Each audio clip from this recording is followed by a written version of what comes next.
लोगोफोर आं दिनै नोंथांमोननि गेजेराव गोदानै मोनसे भिडिअ लानानै फैदों आरो दिनैनि बे भिडिअआ जागोन दिनै BPF खौ लानानै आङो दिनैनि बे भिडिअखौ बानायनाय जादों।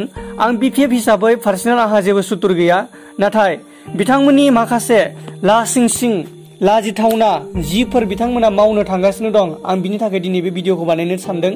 मानोथो मोनसे समाव जेब्ला बड'लेण्ड मुभमेन्टनि थाखाय आबसुआ रायजोफोरखौ लानानै मास गेदारिं खालामदों आरो लामाफोरखौ होथेदों, सोमावसारदोंमोन, अब्ला बियो हाग्रामा महिलारि बिथाङा मा बुंदों नोंथांमोना मिथिगौ ना?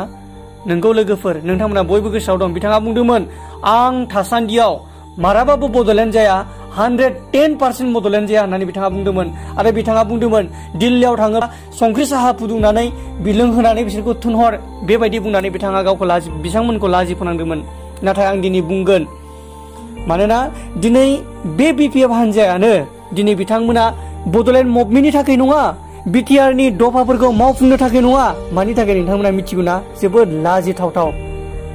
बे जाबाय मात्र इलेक्सनखौ थाब जायैनि थाखायसो। बिथांमोना थारमाने नोंथांमोना मा बुजिदों? निस्सय नोंथांमोना बुजिदों जानांगौ। बिथांमोना गावनि गादिखौ गोमाजानो गिनानैसो दिनै बिथांमोना धरना होगोन। आरो बिथांमोननि धरनाया मा जागोन मिथिगौ ना?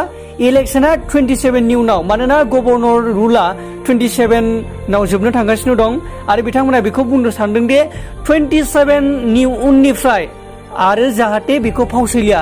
मानोना जुदि फावसैयोब्ला BTR नि दफाफ्रा मोनफा मोनफा गासिबो जालांजोबोब्ला बिथांमोना गावबा गावनि बिथांमोननि जो स्टेन्ड बे गोमालांगोन।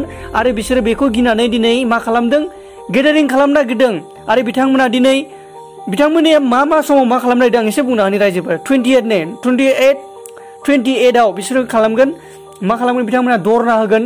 BPF नि पेरेन्टसफ्रा, थारमाने BPF नि मेन लिडारफ्रा बिथांमोना धरना होगोन।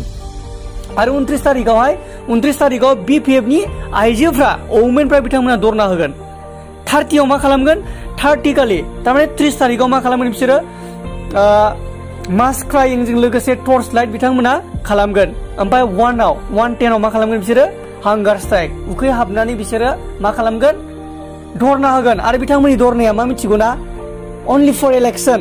बिथांमोननि साननाया रायजोनि थाखाय नङा, गावनि गादिनि थाखाय। बिथांमोना धरना होगोन मानि थाखाय? नोंथां आंनि थाखाय जौगानायनि थाखाय नङा, BTR नि दफाफोरखौ मावफुंनायनि थाखाय नङा। बिथांमोननि धरनाया जाबाय एकमात्र गावनि गादिखौ गोमाजानो गिनानैसो। लोगोफोर, आरो आं दिनै बुंबावगोन, दिनै धीरेन बर' लोगोसे सावरायग्रा, दिनै बिथांमोनखौबो बुंगोन आङो। दिनै बिथांमोनाबो बै हान्जाजों मानो थाखाय थांदों? बिथांमोनाबो मेना जाबाय बै थाखाखौ लुबैनानै। बिथांमोना हाग्रामाया मानोना बिथांमोनखौ बुंदों जे आं नोंसोरनो 300 क्र'रखौ आं नोंथांमोननो होगोन। मानोना 1500 क्र'रनि गेजेराव 300 क्र'रखौ बिथांमोननो होनो होननानै हाग्रामाया सिगांनो बुंखादों। जायनि थाखाय बिथांमोना बेखौ लानानै थांदों आरो बिथांमोना सानाखै जे मालाबाबो BTR दफाफ्रा जाफुंजोबथों होननानै। आरो दिनै नोंथांमोना जानांगौ धीरेन बर' बिसावरायग्रामोननि बिथांमोननि बुंनाया मा मिथिगौ ना? अनलि फर गावसोरनि थाखाय, खालि रिहेबिलिटेसननि बाथ्राल' बिथांमोना बुङो। आरो खमसे खम नोंथांमोनाल', आरो आं दिनै बेखौ बुंगोन, मा NDBआल' सोमावसारदोंमोन नामा?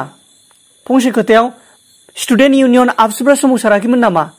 आबसुआ दिनै मास गेदारिं बे कन्टिनिउ रायजोफोरखौ लानानै बिथांमोना नांबोबाय थादोंमोन। दिनै आबसुफ्रा मालाबा बुंदों जानो जोंनोबो रिहेबिलिटेसन नांगौ होननानै?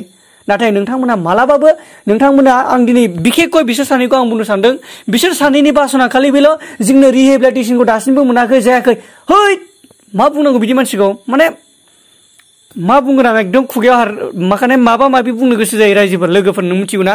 खालि बिथांमोननि साननाया गावनि उदैनि थाखायल', गावजों नांफानायफोरनि थाखायल'। नाथाय आबसुआ बेखौ सानाखै। दिनै अल बड'लेण्ड स्टुडेन्ट इउनियनआ सानदों फिउचार जेनेरेसननि थाखाय, जे दिनै जों मोना जानांगौ, नाथाय BTR नि गेजेरजों जोंनि फैबाय थानाय जेनेरेसना जौगानांगौ। दिनै जों बेखौसो लुबैयो। लोगोफोर, नोंथांमोना मा लुबैयो?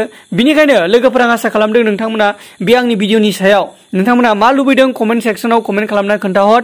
आं दिनै बे भिडिअखौ बुंनानै एसेयावनो दोनथ'बाय। गोजोन्थों।